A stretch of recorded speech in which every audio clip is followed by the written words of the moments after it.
It looks like we have a CP train coming through at the Dorval ramps. And eastbound. Looks like it might be the local that I saw earlier today. Yeah, GP38-2. Yeah, a whole set of GP38-2s.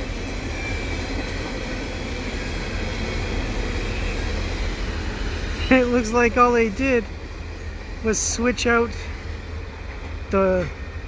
directions of the locomotives, because it seems like it had the same boxcar on the end last time I saw it. Now I'll post these two videos at the same time so you see it coming at St. John's and the same train coming back through here at Dorval.